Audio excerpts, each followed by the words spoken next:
అనేది చాలా క్లియర్ గా విశ్లేషణ చేస్తా ఉన్నారు కదా. సో మనం ఎక్కడా కూడా దాన్ని తప్పుగా అర్థం చేసుకుంటారన్న భయపడాల్సిన అవసరం లేదు. ఓకే. ఒకళ్ళిద్దరు తప్పుగా అర్థం చేసుకున్నా కాలక్రమేణా అది అర్థం అవుతుంది. ఇది okay. Performance only files movement okay. దానికి ఏంటి సంబంధించి. జగన్మోహన్ రెడ్డి గారు తనదైన స్టైల్‌లో 2014 నుంచి 19 నుంచి 24 వరకు ఎలాగున్నారో అదే స్టైలు మీరు పాలన మొదలుపెట్టిన 8 నెలల్లోనే స్టార్ట్ చేశారు. వెంట్రుక కూడా పీకలేరని సవాల్ విసురుతున్నారు. నేను రోడ్డు మీదకి వస్తాను తేల్చుకుందాం అన్నట్లుగా ఆయన మాట్లాడుతున్న మాటలు. ఏంటి అంత కాన్ఫిడెన్స్ ఇచ్చారా? 8 నెలల్లో అంత దారుణంగా రాష్ట్రాన్ని పాలిస్తున్నారని చెప్పి ఆయనకి ఆ కాన్ఫిడెన్స్ పెరిగిందా?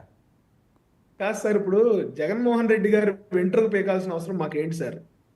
మాకేంటి నిజంగా చెప్తా ఉన్నా, జగన్మోహన్ రెడ్డి గారు వెంట్రుక మేము పీకలేము. ఎందుకంటే ఆయన చుట్టూతో ఒక 500 మంది బౌన్సర్లు ఉంటారు కాబట్టి ఆయన ఎంట్రుకలు ఆయన ఎలా ఎలా గోక్కుని పీక్కోవాలి తప్ప ఆయన ఎంట్రుకలు మేము పీకాల్సినంత అవసరం లేదు. అంత అవకాశం కూడా ఉండదు. ఎందుకంటే అంతమంది బౌన్సర్లు దాటి వెళ్ళాలంటే మేమేం వెళ్ళలేని పరిస్థితి. ఈ రోజున జగన్మోహన్ రెడ్డి గారి మీద ఆయనకు ఆయనే దాడి చేసుకోవాలి. ఆయన ఎంట్రుకలు ఆయనే పీక్కోవాలి తప్ప ఎవరు దాడి చేసే ఆలోచన చేయరు. లేకపోతే ఎవరు ఆయన ఎంట్రుకలు పీకే పరిస్థితి ఉండదు. సో కేవలం ఆ కార్యకర్తలని మోటివేట్ చేయడం కోసం, లేకపోతే వెళ్ళే వాళ్ళని వెళ్లకుండా ఆపటం కోసం మొన్నటిదాకా ఏం చెప్పేవాళ్ళు, అదిగో జమిలి ఇదిగో జమిలి అని చెప్పి పంపి పెట్టారు. ఇదిగో రేపే ఎలక్షన్ వచ్చేస్తుంది, ఎల్లుండి ఎలక్షన్ వచ్చేస్తుందని.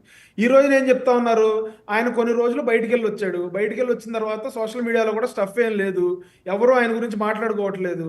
కాబట్టి ఏదో ఒకటి మాట్లాడితే దానికి సంబంధించిన కౌంటర్లో, ప్రతి కౌంటర్లో ఏదో ఒకటి చేస్తారు కదా. దానికి ఆయనకి సంబంధించి మనం డిబేట్లు పెట్టుకుంటాం కదా. ఇట్లా కార్యకర్తలు కొంచెం మోటివేట్ అవుతారు కదా, వెళ్ళే వాళ్ళు ఏమన్నా వెళ్లకుండా ఆలోచిస్తారు కదా.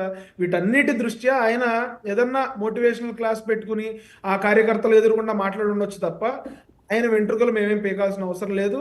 ఆయన్ని కక్షపూరితంగా మేమేమి ఇబ్బంది పెట్టాల్సిన అవసరం కూడా లేదు. కూటమి నాయకులు చాలా బిజీగా ఉన్నారు.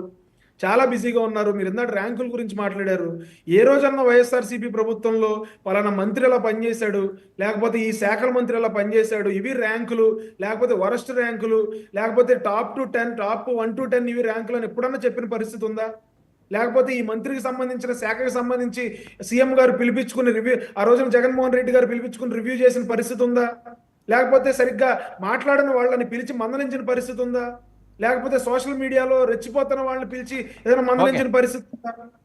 ఈ రోజున కూటమి ప్రభుత్వం రివ్యూస్ చేసి ర్యాంకులు ఇస్తా ఉందంటే ఒకళ్ళని చూసి ఒకళ్ళు మోటివేట్ అయ్యి ఇంకా బాగా పనిచేయండి, స్పోర్టివ్ గా తీసుకోండి అనే ఒక ఆలోచనలో ఈ రోజున గౌరవ ముఖ్యమంత్రి గారు ఓకే. ర్యాంకులు చెప్పారు తప్ప ఎవరిని కూడా కించపరచాలన్న ఉద్దేశం కాదు. అందరూ కూడా స్పోర్టివ్ గా తీసుకున్నారు రైట్. రైట్. దీన్ని. ఓకే. ఓకే. ప్రసాద్ గారు, ఈ ర్యాంకులు అనేవి ఏ రకంగా చూడాలి? అంటే ఆయన చెప్పిన దానికి మళ్ళీ దానికి చంద్రబాబు